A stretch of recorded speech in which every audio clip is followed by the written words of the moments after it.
top 10 things that I think you should consider before you get into the light show hobby in 2025. I started this about 2 years ago. As you can see in the thumbnail, the house isn't too full of lights just yet. I have a few arches. I got some of these trees here, about 400 lights each. But these are things that I've come to witness and realize over the past couple of years that I think would be beneficial for someone who's starting out, or maybe a veteran who's currently watching this. Thank you for probably helping me in the Zoom room if you are.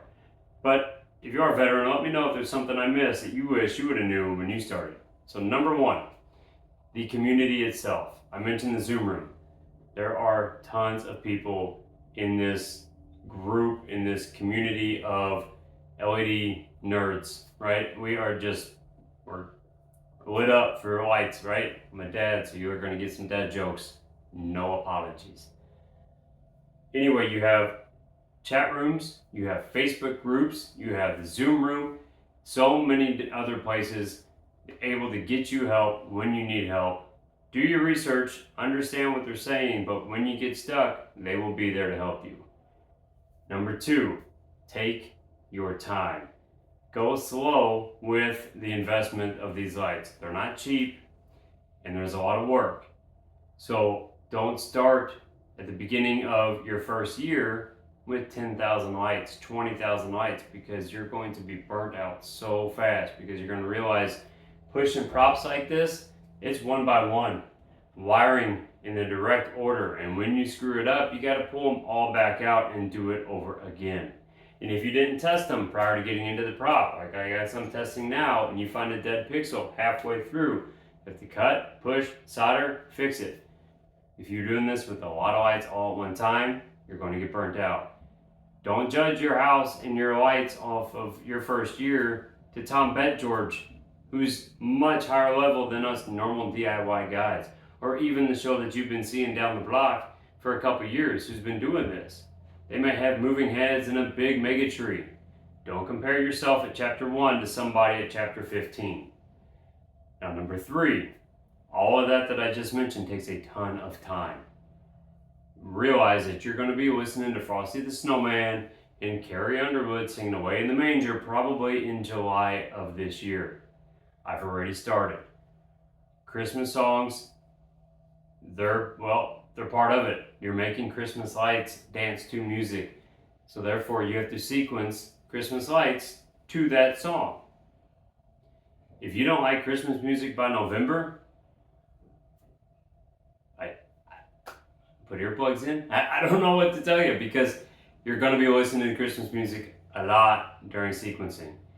Some of us just get used to it. Some of us start singing it in June and your family starts, throwing stuff at you. Number 4, the lights themselves. They are not something you're going to find at Home Depot or Lowe's, not even Walmart. You will find them on Amazon. I suggest you don't buy them from Amazon.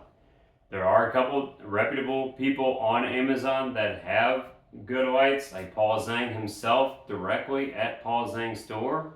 But if you're going to go with the US stores, there's Wally's Lights, there's Wired Watts, there's Turtles Lights. All these guys and vendors have their own lights at their stores. US sides, you're going to pay a little more because they're already getting the imports, but they're a US brand customer service, so they are able to respond to you whenever you do have a problem with the lights, if that does happen.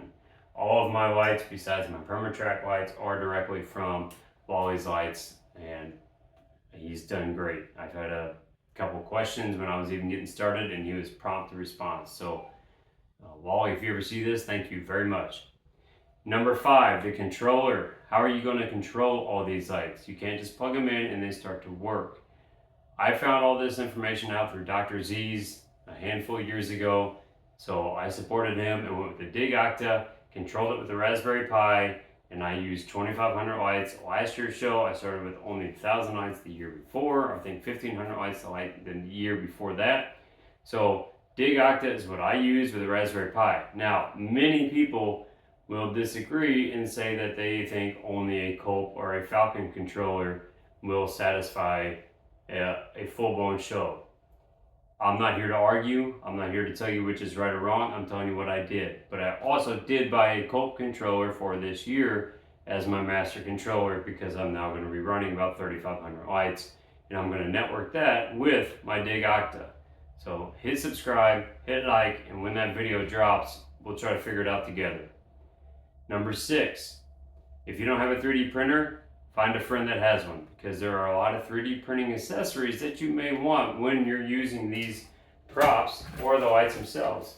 If I turn this around, you'll notice I have EMT connected to 3D printed connectors.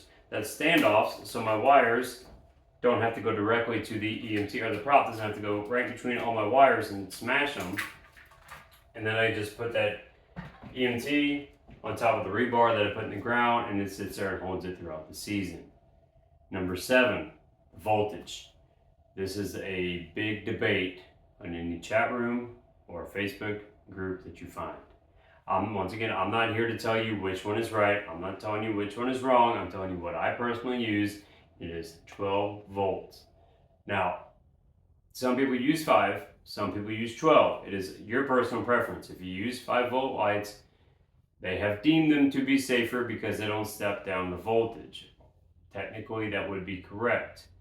There is a chance of fire with any sort of electronics. If you don't know that, sorry, I let the cat out of the bag. There is a disclaimer. Anytime you mess with power and current and voltage, there is a small chance of fire. Now, 12 volts, you're not going to burn much, but you can have significant problems if there are problems. So make sure things are fused correctly, make sure your current draw and your power requirements are adequate on the cable. But with your 12 volt lights, you have resistor or you have regulated. I'm not going to get into that either on which one is right. I use 12 volt resistor lights. Many people use 5 volts and they enjoy them, but they will have to use power injection more than the 12 volt people will. Number 8, XLights. Now that you got everything connected, you got things working because you found the test button on the Colt controller. How do you control them? You can have a controller like WLED and it'll work with no problems. XLights is how you take the music to the lights, to the house, to get people to come watch it. So XLights is another software that you're going to have to learn and spend time with. You can spend time and sequence your own songs like I thought I was going to from day one. I was sadly mistaken. The people who have paid sequences are awesome. You can get some free ones, but if you want to spend $20, $30, $40 on a song, you're going to be very happy with the results. Once you get the music working and the sequence working, you're now going to need a transmitter and a tune-to sign. So this is number 9. You need an FM transmitter to get to the crowd's radio station, and you got to let them know how to get there. Is that a matrix? Is that just a sign with a light? Some people just print one with a local print shop and put a nice light next to it so they can see it. I found an old computer monitor. I made a box, put some silicone around it with a plexiglass screen, found a pi 0, and I made a small matrix alpha computer screen. If you're interested in that, I'll let you know or let me know in the comments, and I'll get that video out as well. Number 10, the crowd. If you're doing this for yourself and your family, you're doing it for the right reasons.